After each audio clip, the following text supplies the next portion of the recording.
guys! In today's video, tuturuan ko kayo ng technique kung paano matanggal ang ating mga nail polish, lalo na kung mga dark yan, katulad nito yan. So, nag-fade na yung iba dyan, wala na, nabakbak na. Kasi, di ba, kadalasan nagtatanggal tayo ng nail polish natin, lalo na pag black or red. Pagka tinanggal natin, pati yung mga skin natin yan, sa mga gilid-gilid, meron na rin siya. Ang tendency nun, uulitin mo ulit siya. At yun nga, nakaka-dry yun ang skin dito sa ating, sa mga daliri natin. So, ngayon guys, tuturuan ko kayo, base sa aking experience, nung nagtrabaho ako sa Dubai. So, ayun nga guys, so nagtrabaho ako dun sa salon, nagkukulay ako, nagnanagay ako ng hair extension, naglalagay din ako ng nail extension sa kamay, sa kuko. So yun guys, so ang kailangan natin ay acetone at bula. So guys, papakita ko sa inyo kung paano tanggalin ang nail polish natin nang walang masyadong kalat sa ating balat. Kasi talaga guys, yung acetone nakaka-dry yan. So kung paulit-ulit mo gagawin, madadry talaga siya. O, yan ang bulak. Lalagyan na natin siya ng acetone. Yan. Tapos guys, ang gagawin natin, sample ko dito na lang sa aking hintuturo. Ayan. Yan. Lagay lang natin yung bulak. Nakikita nyo guys. Tinang ilong ko yan. Tapos, galaw-galawin nyo lang siya. Tingnan nyo, matatanggal na yan ng buo.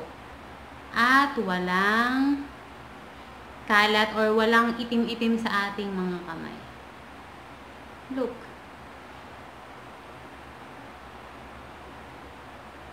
Magic! O, sige guys. So, ayan na siya.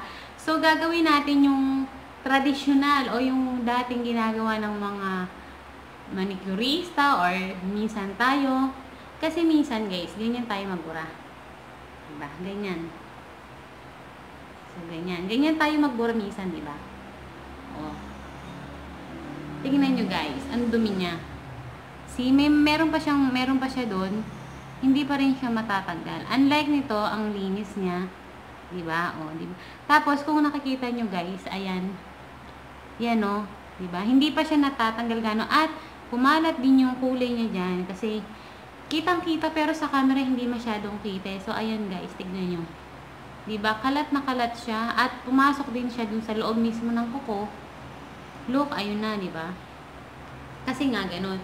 So, gawin ulit natin dito. Ilagay nyo lang yung bulak dyan. Tapos, ibaba nyo lang siya. Yan. Tapos, galaw-galawin nyo lang siya. Huwag nyo gagalawin ng pagano na. Ayan, tingnan nyo, natanggal agad. Diba? Ganun lang siya kadali. Galaw-galawin nyo lang siya, pero hindi yung ganon.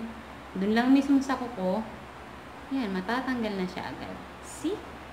Diba? Natanggal na. Unlike nito, guys, tignan nyo. Namumuti pa din siya kasi nga madaming acetone na pumasok doon sa kuko natin sa loob. Gawin ulit natin dito sa hiniliit natin. Ibabad lang ulit natin. Tingnan nyo. Huwag nyong ikukuskus ng napakalayo sa kuko na. Ganyan lang. Dun lang sa kuko mismo. Ayan. Tignan nyo. Tapos guys, ulitin natin dito sa hinlalaki. Kasi guys, kung tatanggalin nyo, kung ganun kadumi yun, syempre makakadalawang ulit kayo or minsan tatlo pa, lalo na kung dark yung mga nail polish nyo. Diba? Ganyan lang siya. Ganyan lang. I-soak nyo lang siya. I-soak nyo lang. Look.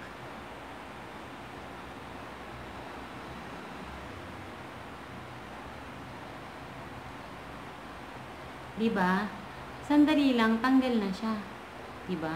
So, yun guys, shinare ko lang sa inyo yun kasi marami sa atin na ganun nga magtanggal ng nail polish natin na ganun nga yung ganun, diba?